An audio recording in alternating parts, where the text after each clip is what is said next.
This week on 49ers Sac-Hi Sports, we begin our spring sports coverage to go along with NorCal playoff action for winter sports. In basketball, we'll show you Folsom taking on Dublin, Bullard meeting Whitney, and Antelope meeting McClatchy in girls hoops. Our baseball coverage begins with Pioneer and Colfax. Softball with Sheldon taking on Rockland. Plus, the story of the Central Catholic basketball star coping with the loss of his older brother. 49ers Sac-Hi Sports starts right now.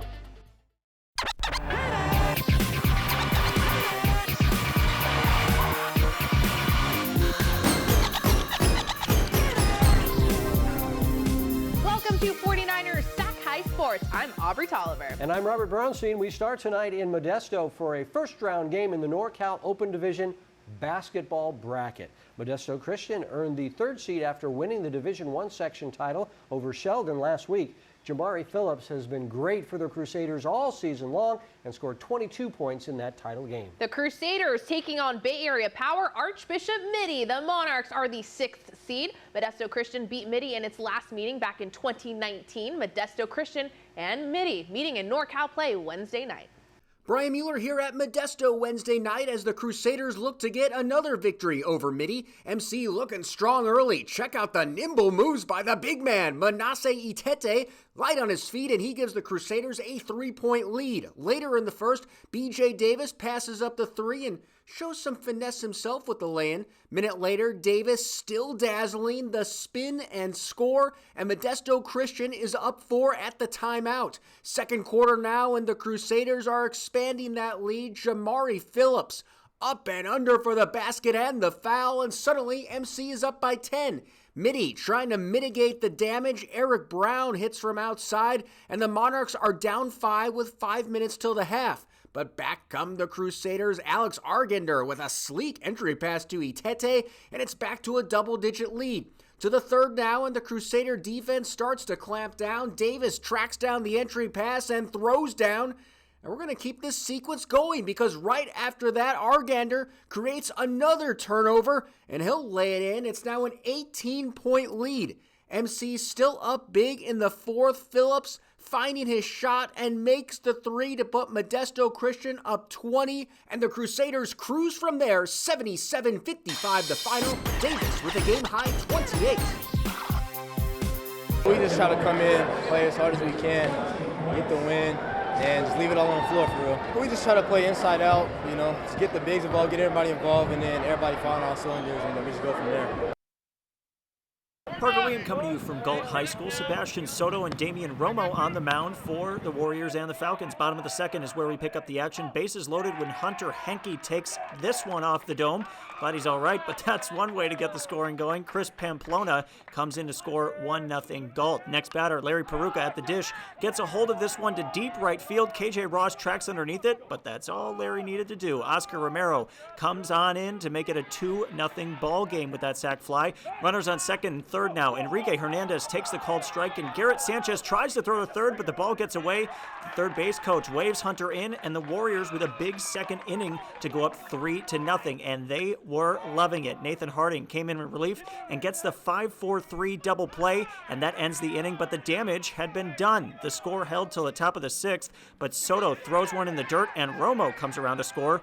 3-1 Atwater on the board. Later in the inning, one out. Brandon Campbell up to bat, bounces one to Chris, who guns it home and gets the runner at the plate. The score holds at 3-1 heading to the bottom half of the inning. In the bottom half, Galt adds another run. Enrique Hernandez bounces one to third, and the race is on. Bo Valadio tries to get one in there in time, but Oscar Romero safe at the plate. It's 4-1 Warriors. We head to the top of the seventh. Last chance for Atwater. They wouldn't go away easy. Romo slaps one to the shortstop, and the force out brings in a run, leaving runners on the corners, which would pay off. KJ Ross singles up the middle, and we've got ourselves a ball game. 4-3 Warriors, but when they needed him most, Sebastian delivered. He strikes out the final batter, and that'll do it. Galt survives the late comeback and takes this one 4-3. I really love these guys. Came out here, we weren't expected to win this game, but I know if we came out here, bit at the nail, we do this. This is what we do. We come back, we're Galt. No one expects to come out here and win this game, but we did it. Scoreboard. St. Francis making the trek up from Mountain View to face Laguna Creek in the first round of NorCal's Tuesday. The 8 and 9 seeds going at it. Array Young takes the pass from Bailey Fong and goes in with a nice reverse. The Creek started off with an 11 and 2 run. Zoe Tillery then drives and delivers it to Eva Taylor, and the senior goes in for 2. The Lancers trying to cut into that early deficit. Jessica Oakland to Natalia Grizel at the wing, and that's good for 3. But Laguna Creek up 21-10 after Zoe hits this 3. There's not much you can do when Zoe Tillery is hot from beyond the arc. Second quarter now, Grizel to Jamie Grosby, and Jamie deposits that into the bank. Then Sydney Stewart. Sydney, the University of Washington softball commit, unbelievable on the boards all night long. But watch this play to close the half. Array knows Tillery is hot from deep, so she just screens out a defender with their arms up. Zoe does her thing, and those two are something special, combining for 48 points. Here's more Array Young. The University of Tulsa is getting a very special player. Not many can make moves like that. But the Lancers fight their way back in this one. Jessica Oakland 4-3, and with time winding down in the third, Oakland hits another. She had 3 3-pointers in the third quarter, and with just under 4 to go, we have a tie game. Stewart tips the score in favor of the Lancers for the first time in this game. Stewart with a whopping 28 on the night. Creek down by 1. Tillery from the elbow makes an unbelievable basket. 57-56 Laguna. Then watch the fadeaway from Array. Laguna sneaks by the Lancers with the 62-60 win. The Cardinals would go on to lose to top-seeded Salesian on Thursday, but an amazing season for the league and section champions.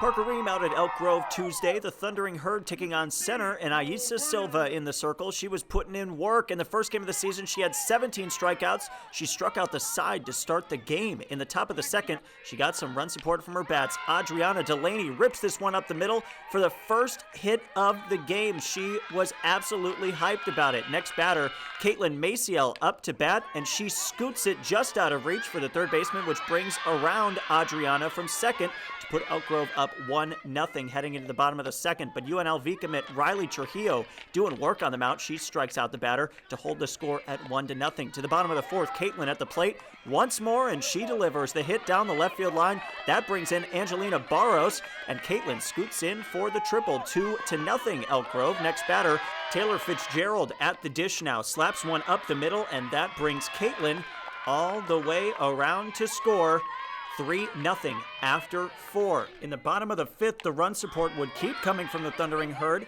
Addie Buckley hits it down the third base line. That's a fair ball and good for a triple. The Elk Grove bats were putting in work in the later innings. Got to get a little small ball in there, though. Aisa lays down the bunt, a smart play to get 2 runners on. She'd steal second to set up Delaney, who steps up to bat with the infield hit. Can she beat it out? The shortstop tries to make a play, but that brings in Silva and Buckley, and Elk Grove takes this one 5-0 behind some great pitching and run support. We are definitely a younger team, kind of, but I still think we could make it all the way. We're little scrappers, I think, so we definitely could make it all the way. Time now for the Players of the Week. These players are chosen for their standout performances from games played last week. Our first Player of the Week is Drew Fisher from Liberty Ranch. The Hawks won the Division IV section title behind Drew's double-double performance. Drew scored 24 points, grabbed 21 rebounds, and was just 2 assists away from a triple-double. Amazing. Our second Player of the Week is Brianna Humphreys from Dixon. The Rams upset the 1 seed to win the Division IV section title for the girls. Brianna also had a double-double in the championship game, scoring 27 points and snagging 16 rebounds. Brianna Humphreys and Drew Fisher are this week's Players of the Week. Stanford Healthcare brings us important tips so athletes can perform at their very best. Here's Dr. Stephen Weiss with this week's Stanford Health Tip. There's been a dramatic increase in shoulder and elbow overuse injuries. Pitchers are at the greatest risk. In fact, pitchers have a 25 times greater risk of arm injury when their arm is tired or in pain. To prevent these injuries, you shouldn't throw more than 100 innings per year if throwing from 60 feet. You should take off 4 months per year, avoiding also playing catcher. Be sure to always stretch and warm up prior to pitching, know proper pitching mechanics, and follow all pitch count and rest guidelines. Coming up, our first SunPower Electric game, we head to the baseball diamond for Pioneer and Colfax. Then it's Whitney taking on Bullard in the NorCal Boys Hoops. This is 49ers Sac-Hi Sports.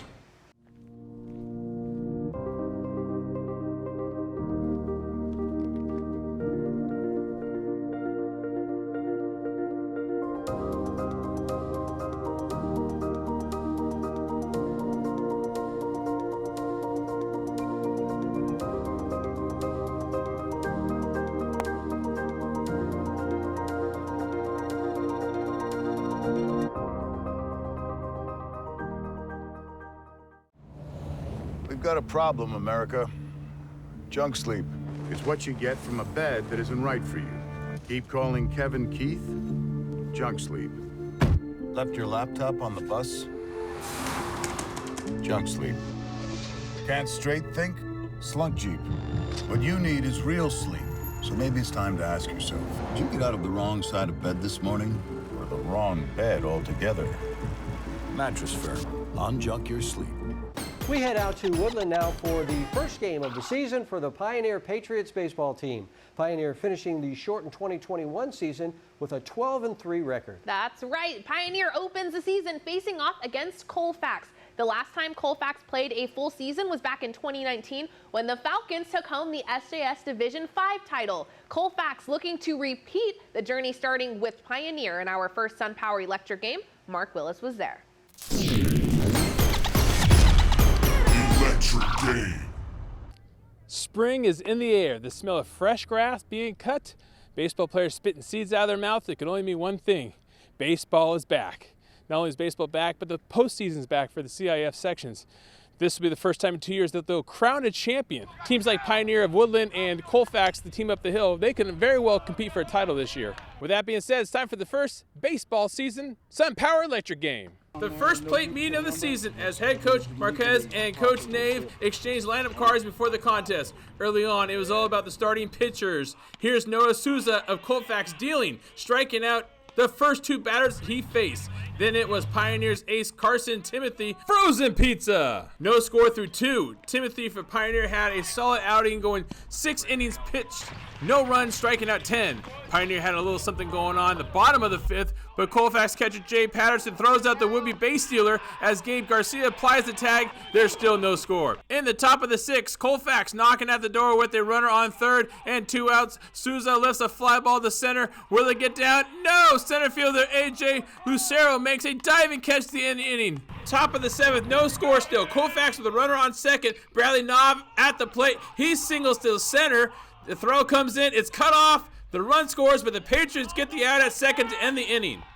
Bottom of the 7th now, Pioneer down 1, but they got something brewing. Ryan Pearson singles to left. That brings in Timothy from third to tie the game up, but Colfax nails the winning run at home as Marcus Meters throws out the runner at home. To the top of the 9th we go. Colfax with the runner on the corners. Gabe Garcia laces a single to left, scoring Chris Jones. There's a mix-up on the bases. The Patriots get the out, but the Falcons take the lead. Bottom of the 9th now. Pioneer down 1 with 1 out. Ryan Pearson at the plate. A wild pitch goes off the backstop, allowing Timothy to score from third, and this game is tied. There's still 1 out with the bases loaded. Next batter comes up. It's Sammy Sanchez. Hits a comebacker to the mound. The out is made at first, but Cody Phillips is able to score from third. Pioneer comes back to win game 1 in 9 innings, 3-2. We caught up with the starting pitcher, Carson Timothy, after the game to talk about his team. Yeah, we have 2 freshmen and a sophomore. We're very young, but we love doing it, and it's fun to compete with them. Scrappy group, though. Yeah, very scrappy group, and lots of fun, and we just battle. For the SunPower Electric game, I'm Mark Willis, 49ers Sac-Hi Sports. Gary Singh reporting here on a Thursday night where Whitney Boys Basketball will be hosting Bullitt High School. Let's get things started off with Tyreek Herod, who shows off the sweet floater to give the Knights a 6-0 lead. But here comes Matt Schroeder with a nice dribble pull-up for the Wildcats. Then Herod starts shifting gears right here, gathers and steps through with the floater. Boom, bada bang. Next, LaJuan Watts gets a quick first step and has an appointment at the rim and was not late. Then Watts brings out the fly swatter on this ball, and Herod welcomes himself to the block party as well. Knights lead 20-12 at the end of the first quarter. However, the Wildcats answer back with a nifty layup by Elijah Samdahl. Then a pass gets tipped perfectly to Samdahl, who drops a hammer to give the Wildcats the lead midway in the second quarter. But Watts crosses over and gives a monster jam and stares down the crowd. The Knights lead 33-25 at the half. At the start of the third quarter, the Wildcats answer back again. Money ball by Schroeder. This time Schroeder again with the smooth layup to cut the Knights' lead. However, Watts nominates himself as the best man for the bucket with this kiss off the glass layup. Knights lead 46-42 at the end of the third quarter. The Knights keep on fighting. Samdahl gets a 3-point play and is fired up. But Watt shows off the energy in his battery pack with this layup. Then Schroeder with the dribble pull-up three, splash, trying to spark another run for his Wildcats. But Kyle Shin with the double pump layup. It's easy when someone puts butter on your bread like that with that pass. Finally, Watts gets a tough rebound over 3 defenders and hits Mark Williams for the layup to seal the deal. Bullard wins 63-57 over Whitney. Watt leads the Knights with 18 points. Sam Berg reporting here for the CIF Section 2 quarterfinal match between the Redwood Giants and the Christian Brothers Falcons. And if you're a fan of defense, this is the game for you. Elizabeth Ledesma winds up for the kick, but it finds the hands of Redwood's Mia Hammett for the early stop. But the defense was also working for the Falcons. Brianna Slavetti's shot on goal is also no good as it's wrapped up by Dana Greer to keep the Giants from scoring.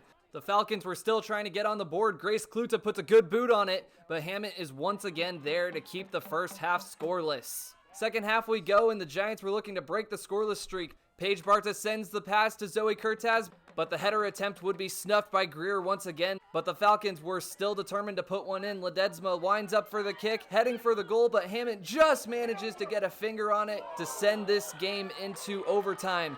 But overtime didn't last long at all. Ledesma puts up the corner kick, it's headed for the goal, and Kluta is there with the header, and it finds the back of the net for the walk-off victory Tuesday night. The Falcons win this one in dramatic fashion and move on to face Granite Bay for the D2 semifinals on Wednesday. Coming up, we'll see the Intercom Tigers in the NorCal playoff run. Then you'll meet this week's inspirational athlete. It's Malachi Miller from Central Catholic High School. But first, take a look at our Sac Joaquin section girls basketball top 10 poll.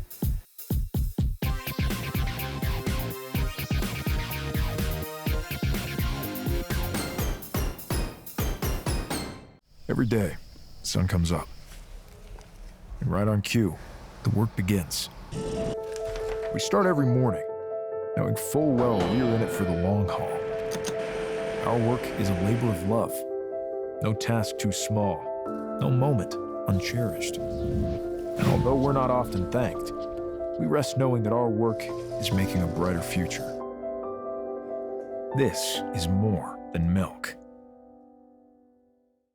Right now, my electrical bill is about $10 a month. This is definitely one of the best investments we did in our house. All over the country, people are taking control over their electric bills by going solar with SunPower. We offer the most efficient, durable panels on the market, so you can see a return on your investment every month. I was paying $220 a month. Now I pay about $22 a month. Right now, 49ers faithful get a $1,000 Visa reward card from SunPower. Go online today. The Intercom Tigers draw the second seed in the NorCal D1 bracket for the CIF State Championships. Intercom was eliminated by Sheldon in the section semifinals, so the Tigers are rested and ready to make a run to state. And Intercom taking on a Granada team after the Matadors upset Grant in the first round. Granada taking on Intercom in the second round Thursday night. Luke Galindo saying hello this Thursday night as the Intercom Tigers and the Granada Matadors get ready to tip off round 2 of D1 state playoffs. The Tigers are the ones to strike first. Derek Claxton spins off a defender and gets the layup to go off the glass. Jermaine Halliburton playing tight defense, snatches the ball away, gets fouled and gets the bucket for the and one. Tigers take a 10-4 lead with 4 minutes remaining in the first quarter. Andrew McKeever fighting to get Granada back into it, plays through a lot of contact and muscles the ball in to get the and one. A bit of momentum going Granada's way. Jonathan Mitchell adding on to that momentum with a three-pointer. Matadors only trailing by 2 at the end of the first quarter. Rohan Singh Shamir responds with the three-pointer of his own and quickly reacting to the inbound pass is able to get the steal and gets fouled to go to the line to shoot free throws. Intercom extends their lead to 5. Derek Klassen getting up and rejecting the layup. He has been all over the place this game. Jonathan Mitchell with the nice bounce pass to Kevin Grant, who finishes with the layup. Granada now leads 39-38 at the end of the half. At the start of the second half, Jermaine Halliburton able to tip it away and get the steal, following it up with a layup off the glass. Intercom retakes the lead 42-41. Cam Johnson driving into the paint, draws the contact and gets the bucket along with it to get the and one. Matadors regain the lead. Derek Claxton has been cooking tonight, and he's not stopping now. He knocks down the fadeaway jumper to give Intercom the lead once more. They lead 51-49 with 2 minutes remaining in the third quarter. Kevin Gabb looking to keep the score close, and he does that with a three-point shot. They now trail 59-58. Intercom Tigers looking to hang on to that small lead. This three-point shot from Tiandon Dalcio does just that. Tigers lead 62-60 with 5 minutes left in the game. Jonathan Mitchell leaping up and using the backboard to get that basket to go. Jalen Glenn driving into the paint, spins, goes under the hoop, and lays in the reverse layup. Jeremiah Halliburton continuing to play great defense as he forces another turnover, shoves it off to Derek Claxton, who dunks it home and dunks home the win. Intercom moves on to round 3 of D1 state playoffs with an 83-69 win over Granada. Every week, we bring you stories of athletes who inspire us. Central Catholic basketball player Malachi Miller is an up-and-coming star in the Valley Oak League, learning to play basketball alongside his brother. Our sports reporter Parker Ream shows us how that brotherly bond made Malachi the person he is today.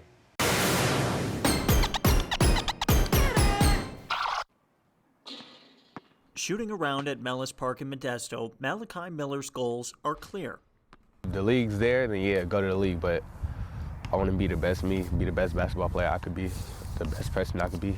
In the past, he used his brother Cedric as motivation.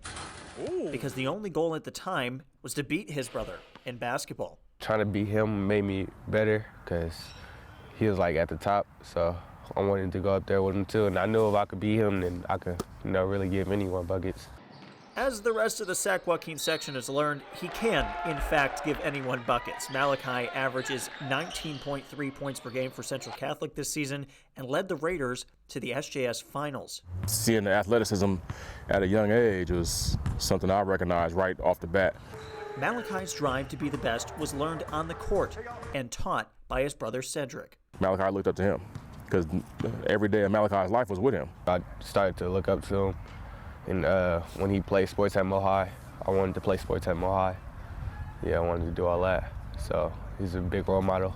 Malachi started playing sports just like his big brother at Modesto High School in 2019, but struggles in the classroom halted his athletic career. I got cut from the team because I had bad grades, and me and my dad just started working.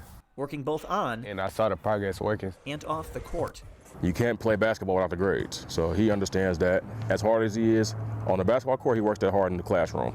Navigating life alongside his brother, Malachi's path to success was clear, even though Cedric's own road had become foggy. He did a really good job of keeping me out of it. Like, I don't want to go places with him not knowing what's going on, and he wouldn't let me go. Cedric fell in with the wrong crowd, but by keeping Malachi away from the bad, he saved his little brother's life, but he couldn't save his own. The worst day of my life. The worst day of my life. I still trying to process it to this day. On November 13th, 2020, Cedric Miller II was shot in his car and died later that day. Malachi learned of the news and called his mom in New Orleans. Heartbreaking, really. Like, no one ever wanted to tell. You don't want to call your mom and tell her son died. Malachi's dad, Cedric, found out at the hospital that day. Obviously just shock and disbelief.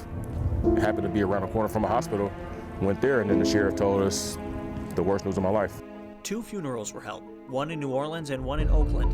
Malachi and his dad attended both. It was a hard moment. I had to watch my little sister cry.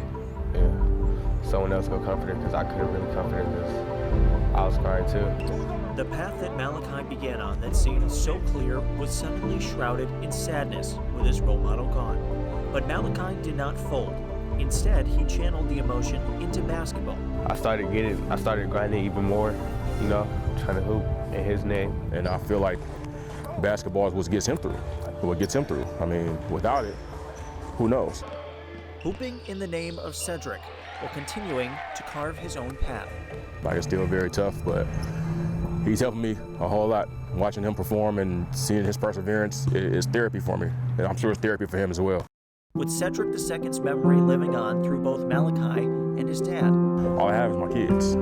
I live my life for both my sons. I have Malachi and Cedric. That's all I have. Channeling that memory through basketball and reminiscing about those old days at the park.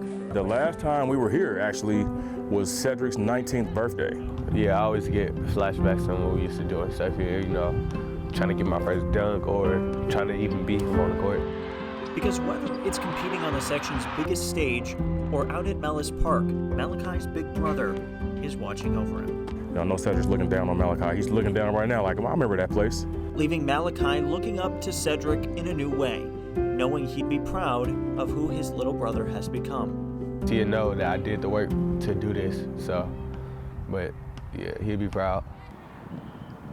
Reporting in Modesto, Parker Ream, 49ers Sac-Hi Sports. Central Catholic lost in the first round of NorCal's this week, but only a junior. Malachi will be back next year and look to take the Raiders even farther and make his big brother proud. I'm sure he will. Coming up, our mattress firm Perfect Match, the girls from Antelope looking to upset McClatchy. Then more softball action as Sheldon and Rockland battle it out. But first, here is this week's Spirit Corner featuring the Lincoln High School cheer team.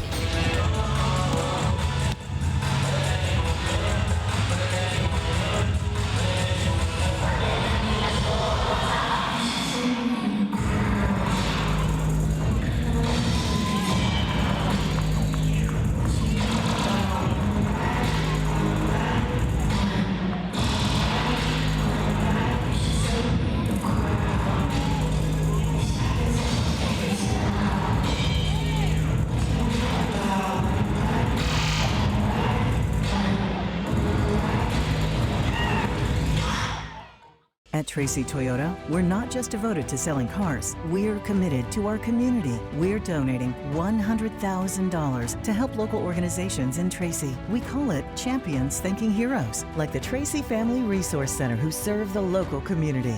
To reach our goal, we'll donate $50 for every vehicle sold. Check out our great lineup of new Toyotas. Our certified used cars come with a 7-year, 100,000-mile warranty.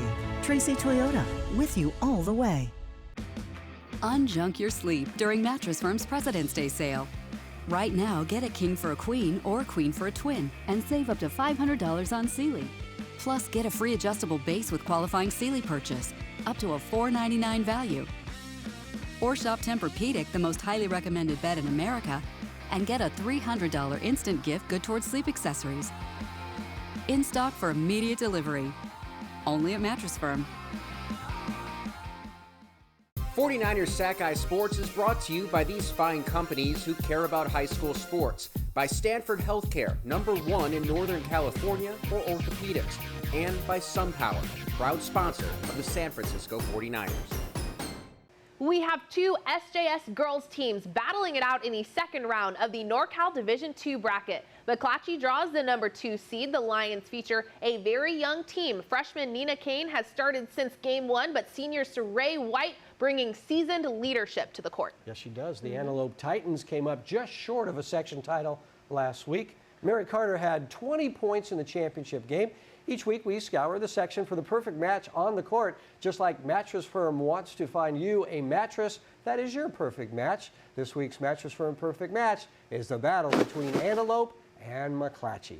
Brian Mueller here at Antelope Thursday night. McClatchy playing a road game even though they're the higher seed as a punishment for the court storming incident against Lincoln. Antelope enjoying those friendly home court rims. First quarter, Eviana Samilton Babcock from the corner.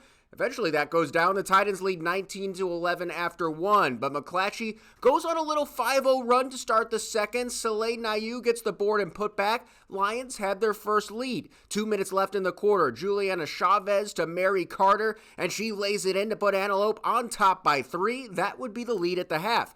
Back comes McClatchy in the third. Nice pass from Norette Lewis to White for 3. Back and forth we go. Lions on top by 3. But on the Titans' next possession, Carter slings it to Samaya Dillard, and she nails it to tie things back up. To the fourth now, more from Agent Carter. She completes a solo mission right down the middle. Antelope on top, 46-44. Under 5 minutes to go now, the Lions' press caused some turmoil for the Titans. White gets the steal, goes all the way in for 2, and McClatchy has a 3-point lead. Under 3 to go. Carter on the inbounds. Hold the phone, she's got a cannon. Fires it down court to Michelle Rice, 50-49 Antelope. Titans up 3 now with under 2 to play. Rice to Dillard to Carter, and just like that, Antelope has a 5-point advantage. But the Lions have too much pride to go down that easy. Kayla Stansel-Williams gets a friendly bounce herself from that corner. McClatchy down 2 with 30 seconds to go. After a timeout, Antelope inbounding, and they pull out the trick play. Carter with the baseline pass to Rice.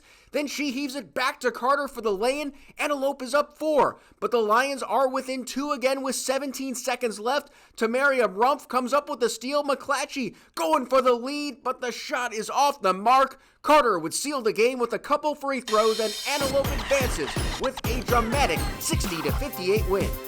All right, we are here with the quarter-final bound Antelope Titans. Congratulations.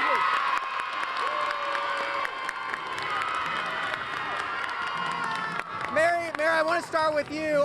You came up big in the clutch, 2 free throws at the end and just a lot of baskets. Tell me what the nerves were like and how you guys were able to close this game out. I think we were all really nervous for this game just because they're a really good team, and I think we came out with the energy at the beginning, and that really helped us all. As a team, all of us just came out ready today, and that was really good. Samaya, you got this this bonus home game, so to speak. Tell me about this crowd and this environment and how much that helped you guys. The environment was amazing. This game was personal for all of our team. We were really excited to get this win, and our Titan family just really supported us, and we really appreciated it. And now we're going to the next. Speaking of the next, Michelle, few games away from a state title. How does it feel? How good does it feel to be this close? I'm so excited, and I really think that we can make it. I'm sorry, but I'm really excited, and I'm so proud of this team because we are really, really good, and I'm so proud of how far we've come. It's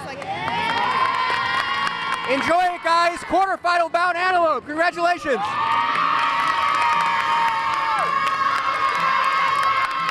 Luke Galindo reporting from Granite Bay High School, where the Granite Bay Grizzlies and Bellarmine Bells kick off Division II state playoffs. Bellarmine starts the game with a very offensive game plan. Goalie Christopher Tejeda just able to get his hands on that ball. These next 2 shots are deflected by a sleuth of Grizzlies, which is the name of a group of bears, by the way. You can use that on your next trivia night. Finally, Christopher Tejeda coming in, scooping up the ball, ending that chaotic possession. Bellarmine with another great chance to score, but leaping in and making a fantastic save is Christopher Tejeda. The score is still 0-0 at the end of the half. Second half, a different story, though. Luke Garman passes it to Talon Rochelle, who taps it in to take a 1-0 lead with 19 minutes left in regulation. Bellarmine trying to answer back. This shot looks good, but hits off the crossbar, just missing the goal, and is cleared away by Granite Bay, but don't look away just yet. Azariel Martinez Sigala scores, tying the game at 1 with 16 minutes left in regulation.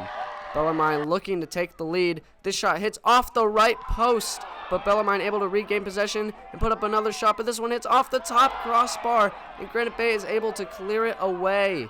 In extra time, Tyler Uzul makes the pass to Luke Garman. Luke delivers an amazing one-touch goal, which secures the win. Granite Bay Grizzlies walk it off and are moving on to play Marin Academy in Division II Regional Semifinals.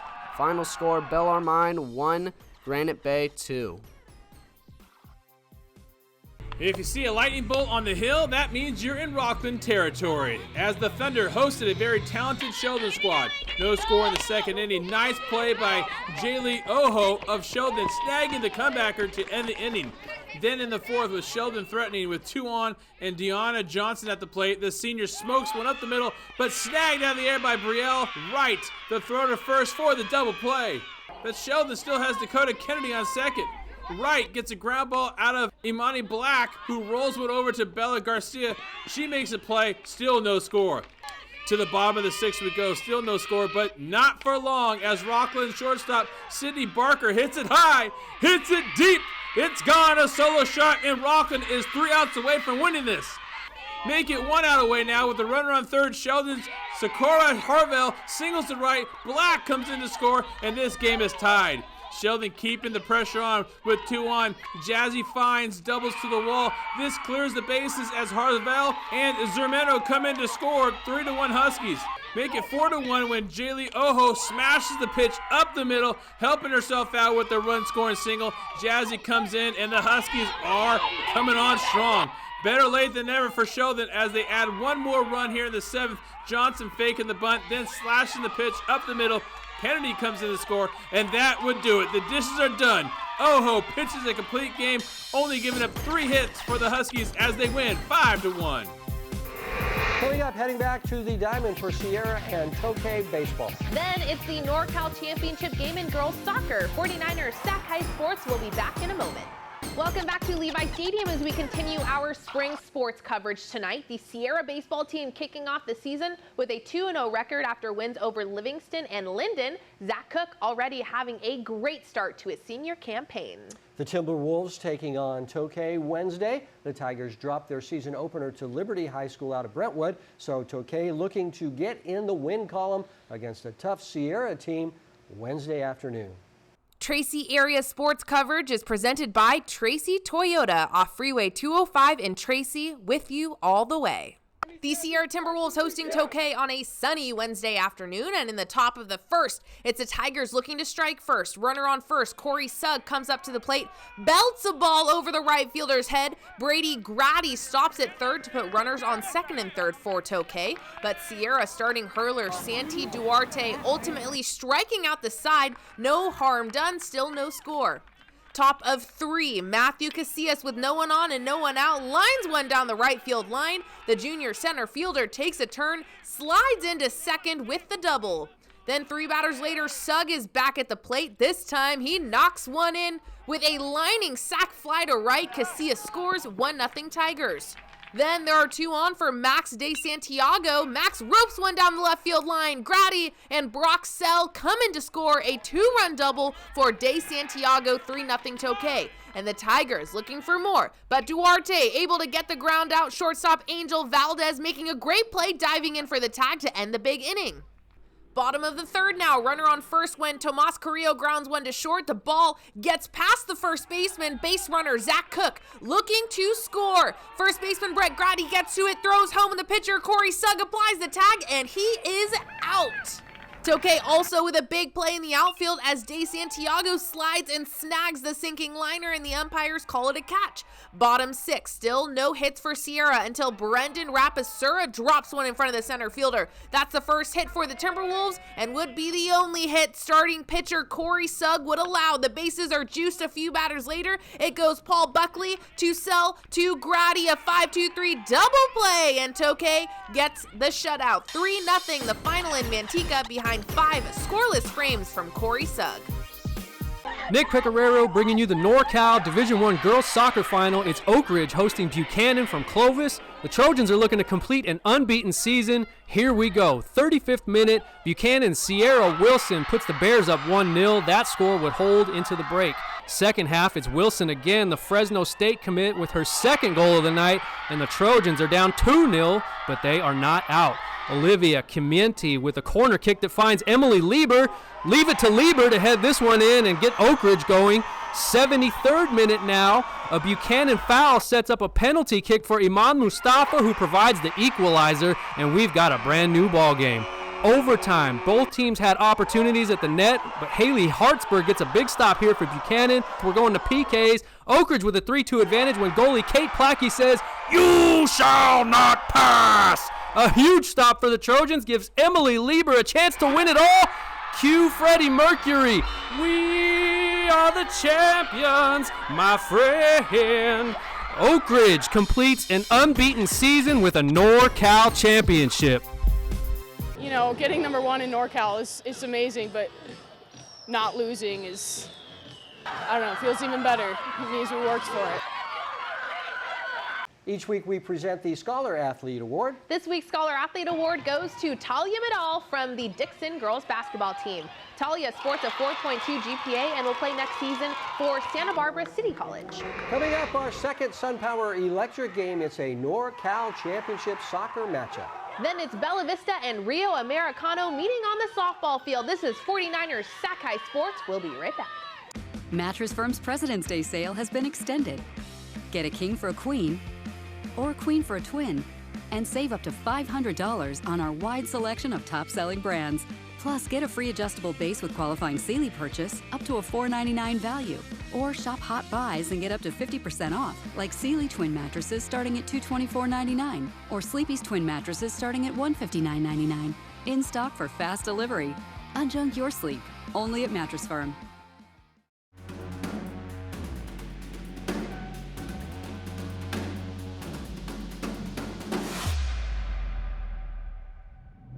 Sac-Hi!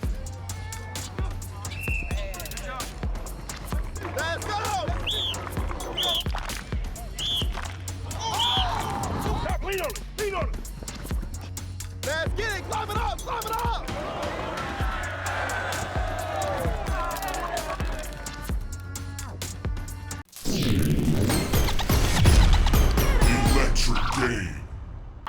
Kareem out at Whitney High School. This one's for all the marbles. Whitney taking on Watsonville in the D1 NorCal Boys Soccer Championship. We start on the Watsonville side. They have an excellent tandem duo of Sergio Jimenez and Mateo Arias, both combining for over 30 goals this season. We head over to the Whitney side. Braden Goularte and Robbie Mora Arias are the two players to watch out for. Braden with 22 goals and Robbie with a double-double, I guess you could call it, 10 goals and 10 assists on the year.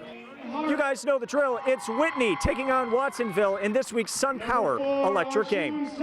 So let's get right into our electric game because it was electric. Just 4 minutes into the game, Edgar Angel tries to dump it off to the defender, but Robbie Mora Arias has other plans. Both teams getting physical, but Robbie wins the battle and puts it away for the first goal of the game. 1-0 in the Whitney crowd. They showed out in full force, and they were loving it. Fast forward about 6 minutes. Jackson Garza on the counterattack.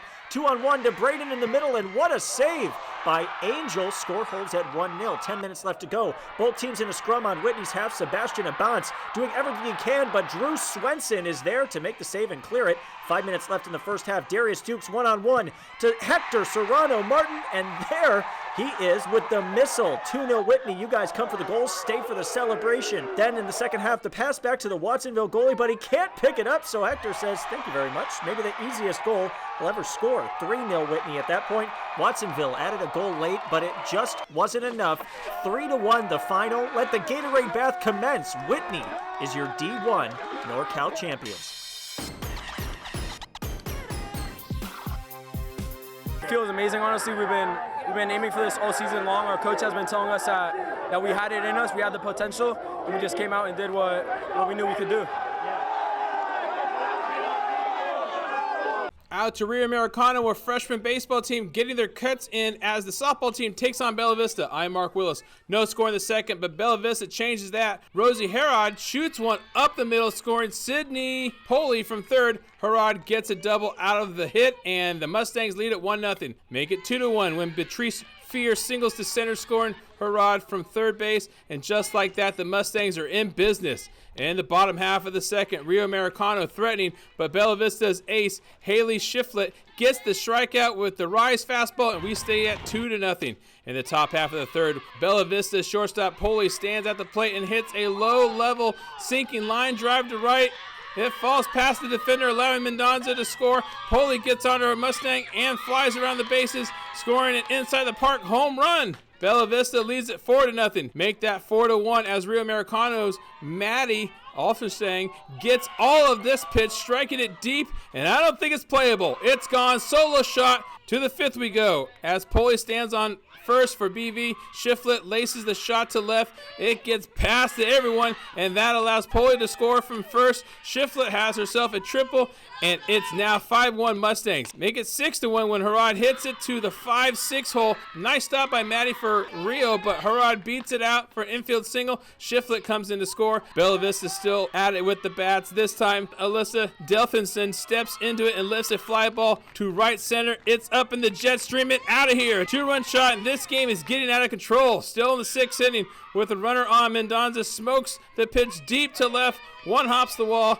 Madison Lopez comes in to score. Bella Vista blows the doors wide open with a 6-run six, and that would do it. Mustangs roll to a 12-3 victory over Rio Americano.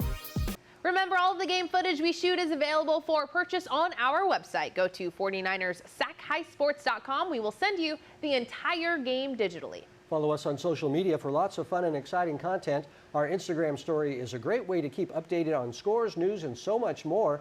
49ers.Sac-Hi is our handle on Instagram and Twitter. Coming up, it's Oakmont and Whitney on the baseball diamond. Then Franklin hosts Vista Del Lago. This is 49ers Sac-Hi Sports. The Oakmont Vikings baseball team kicking off its season this week. The Vikes winning their first game against Roseville and head into game 2 taking on Whitney. Junior pitcher Kurt Martin was great for Oakmont last season, striking out 51 batters in 59 innings pitched. So they're kicking off their season? Yeah. Does a kind of baseball team kick off their season? Hitting off their season? Can you tip off? You can't tip off a baseball season. I don't know what you do for a baseball season. Yeah, that's right. They need to come up with something like that. The Wildcats' Gavin McClendon hit .370 last season as Whitney looks for its second win of the year. Whitney hosting Oakmont on Thursday afternoon.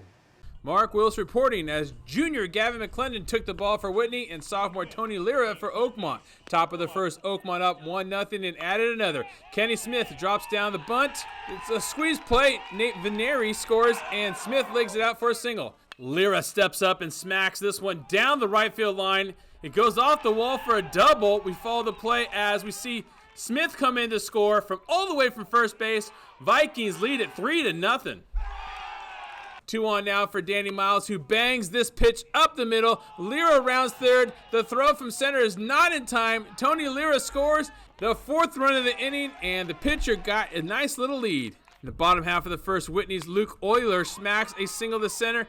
It gets past the outfielder, and here we go. Jace Gilmore scores from third. Shane Saunders scores, but the 3rd run is thrown out the plate. Ow, man, nice play. We go to the 2nd inning. Oakmont still in the lead, but not for long, my friends. Gavin McClendon turns on this pitch and puts it on the grassy hill and right. Wildcats lead it 5-4. In the 4th, Oakmont down 1. Pitch gets away from the catcher Saunders, who flips it to McClendon, who puts the tag on. He's out. Whitney still up 1. Now in the 6th inning, the Wildcats looking for some insurance runs with a runner on. Euler lifts this one deep to right. It's out of here. Luke Euler with the bomb as the Wildcats cruise to an 11-4 victory over Oakmont. McClendon picks up the win, and we caught up with Jax Jimenez after the game. You know, next year will really start to emerge, but I think we're really solid this year. Good all the way around. We have depth. We can really do it all. I think we have good pitching. We can run. We can hit for power. Like I said, it's just the future now. Vista Del Lago taking the trip to Elk Grove to take on Franklin Thursday afternoon. Top of the first, starting pitcher Nolan Stevens is in a bit of a jam with runners on the corners, but he gets the batter to chase. Catcher Jaden Ramos throws the runner out, and that is 1 of 4 strikeouts for Stevens in his 2 innings of work. The first hit of the day comes in the bottom of the 2nd off the bat of Derek Pham with a single 2 left, but Caden Knapp gets out of the inning via strikeout. This was a pitcher's duel from the jump. Jordan Lopez comes in to pitch in the 3rd, and Lopez was about to have himself a day on the mound. There is still no score in the bottom of the 7th. Vista looking to get something going, but Zach McCarger lays out for the catch. Definitely play of the week material.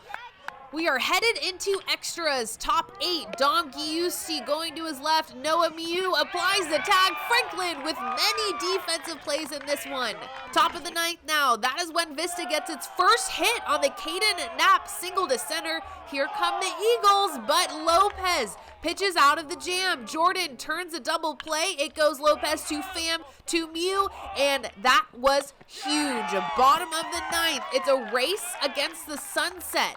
Nolan Stevens absolutely demolishes this ball to straightaway center. It's 393 out that way. The Mississippi State-bound junior starts the inning off with a bang.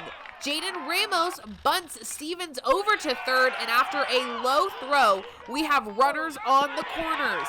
The Wildcats go to the bunt again. This time it's a suicide squeeze, but it's missed. Vista catcher Jacob Cullen tags the runner out, so we have 1 out. Runners on 1st and 2nd. Giusti grounds the ball to first base. The Eagles try to turn a double play, but Dom is safe at first. Meanwhile, Pham never stops heading for home. Derek is safe at the plate, and that is how this one ends. A walk-off for the Wildcats, ending this hard-fought battle. Lopez gets the win on the mound, throwing 7 scoreless, allowing just 1 hit, and here is the sophomore. It was amazing, actually. Like that double play, the ninth inning, that helped me. That would help me a lot. Like I was started struggling in the very end, but then I pulled through with that double play, and thank you to Derek Pham and Mukes for helping me out there. Brian Mueller saying hello from Folsom Tuesday night, where the Bulldogs hosted Dublin in a first-round matchup. Not always a great omen to face a school named after an Irish city 2 weeks before St. Patrick's Day. Courtney Anderson Jr. appropriately with the Euro step score, and the Gales are up 6 midway through the 2nd. Folsom fighting back on the other end. Micah Johnston going hard to the hoop for 2 in the foul. Bulldogs down by 3, but Dublin would double that lead after an Anderson 3. Folsom is down by 5 heading into the half. 3rd quarter, and that's when Miles McKeon got cooking. Jake Thonson finds him, and Miles nails it from distance. Bulldogs down by just 1. Then a minute later, it's McKeon again, and Folsom has their first lead of the second half. Bulldogs padding that lead later in the quarter. Bryce Shackelford to Thonson to Tyson Hazel in the corner. Folsom up 4. fourth quarter, and Folsom is still firing from the outside. Joaquin Battle gets it to Shackelford. He nails the three, 44-38 Bulldogs. Next, Folsom possession.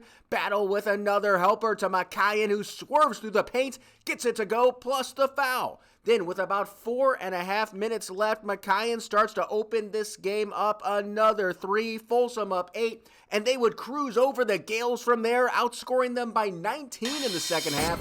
64-50 the final. Miles spoke after the game about their halftime adjustments. Coach Wall told us we had a slow start in halftime.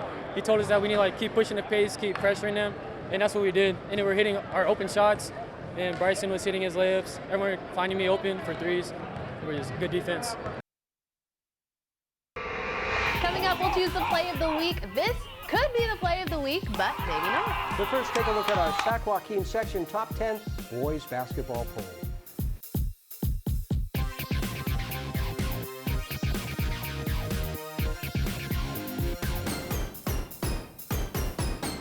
Time now for the play of the week. Our wild man, Mark Willis, will name off a few contenders and then award the play we thought, well, Mark thought was the best of the best.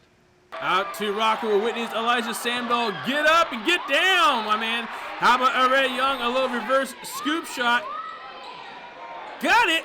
Nice play there. How about Granite Bay's soccer goalie, Christopher Tejada, who makes the save. Beautiful play. Jermaine Halliburton, the pickpocket, and then gives it up to Derek Claxton, who gets up and throws it down with the two-hand jam. Zoe Tillery. Now, we're still trying to figure out how she gets this shot off, but hey, it goes in. To Elk Grove, right fielder Zach McCarger of Franklin. The diving catch to keep the game scoreless. Wildcats end up winning on a walk-off. Take a look one more time. The full extension. Oh, yes. McCarger, you get the first spring play of the week. That's the play of the week, and that is 49ers Sac-Hi Sports for this week. Thank you so much for being with us tonight. I'm Aubrey Tolliver. And I'm Robert Bronstein. We have a very exciting show for you next week. Join us to meet our Players of the Year for the winter season. That and much more next week. We'll see you there.